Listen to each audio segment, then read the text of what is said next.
Well, we're looking at the day after Christmas, and I'll be putting out a pick 3 play for the Santa Anita card. But right now we're going to take a quick look at the Malibu Grade I, which is a great 3-year-old race.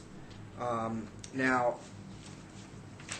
there's 13 horses, so I'm going to be kind of quick going through them, and hopefully I don't leave out the winner. The favorite's going to be Misremembered, who's going to be a decent price. Good-looking horse. I don't like him on the rail. The shorter distance may help him out a little bit, and it seems like his last race was his best lifetime performance, and that was on the dirt. And to improve again or run the same race is kind of a question mark. So I'm going to probably leave that horse out of my win and place ticket, but put him, involved in the exotics and on the pick 3 and 4. But the next horse is Kinsella, and this is going to be my play for Saturday. And what I like about this horse is, first of all, look at the money. The horse was purchased for $2.2 million, and he's had a little bit of an interesting past performance line to me. Starting off with, he broke his maiden first time out against 12 horses at 142, and it was against 3-year-olds and up. That's an impressive race. He has the turf pedigree with Mr. Greeley. Now, his second race, he went to Churchill Downs, and this was on a good surface against 3-year-olds and up, and got pounded. It says in the past performance line he was steadied numerous times, so you got to maybe throw that race out. His next race is an impressive race against 10 at Saratoga, and then the next race is another one I can possibly throw out as the favorite on a yielding turf course. Now, if this horse doesn't like the yielding turf, this is his first all-weather surfaced race, so it's a little bit of a question mark, and I think that's why his odds are going to be very, very good. So I'm going to be putting Kinsella on top of exactas. I'm going to bet him to place and to win, and you should get him at between 15 and 20 to 1. I don't know. So I'm going to try to make a nice score with this horse. We'll see how he runs. Square Eddie ran his best races as a 2-year-old, has raced against top competition, but seems to run an even past performance line, which would put him somewhere around mid-pack in my estimations. Supreme Summit is a horse that is on the improve and seems to like Santa Anita's surface, and ran 121 and 2. Last out was beaten a length. So I wouldn't be afraid to put this horse on my ticket. Local horse, Doug O'Neill, etc. I think he has a long shot's chance to at least hit the board. Mythical Power, coming off a crazy 58 handily work on December 18th, and a bullet before that out of Bob Baffert, who has a tendency to train his horses fast. This horse is coming back to the all-weather surface where he earned some pretty good money. He has $500,000 in earnings this year. Some came, a big portion of it came running second in the $800,000 Sunland Derby, but seems to be working good. Joe Rosario, who just wrapped up his Hollywood Park Meet Championship. So I think Mythical Power is going to be a difficult horse to beat under the right circumstances. Geronimo's coming in on his third off a layoff. They've been putting him in 6 furlong races. I think he also has a long shot chance.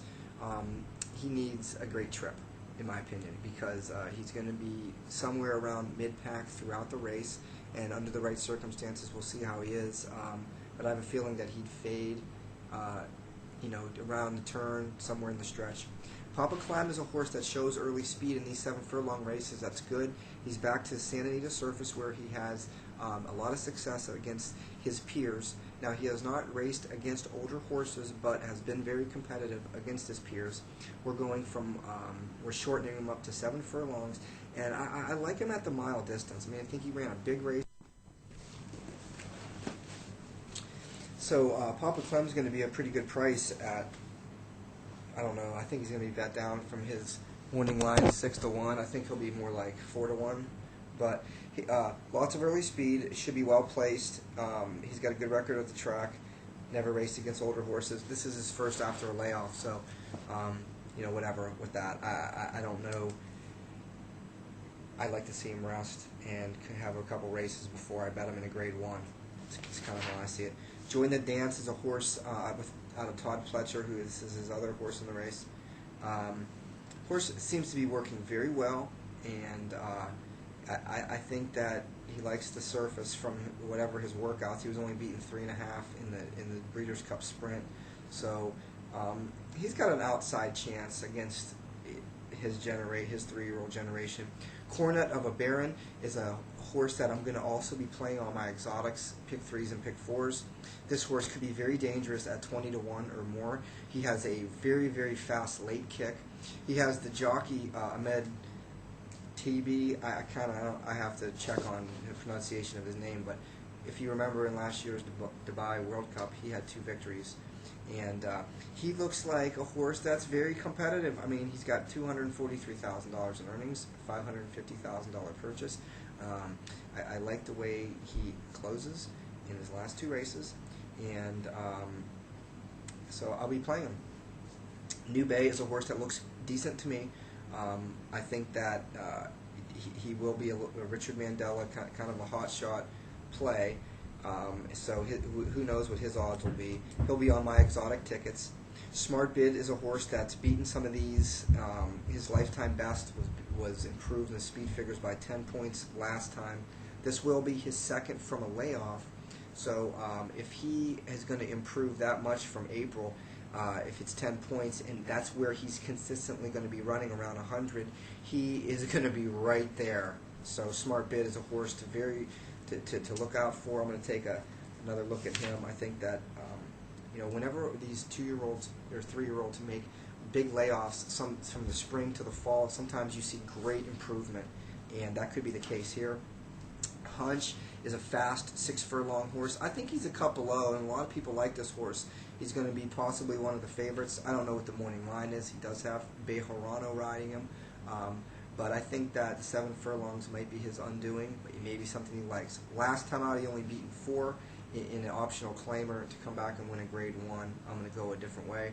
And then the last horse, 13, is M1 Rifle. I think he has a chance. He's run the kind of speed figures you need to run consistently to win this type of race. He's good at the track, and I think that he's got a long shot's chance as well. So all the horses that I said I would put underneath on my ticket Kinsella. I mean, if he runs well, he runs well. I don't know. I just think that at 15 or 20 to 1, there's a lot of upside to him. And his first time on the poly track, we're going to see how he fires. And if he can stay within striking distance, he may be able to improve his past performances at a huge price.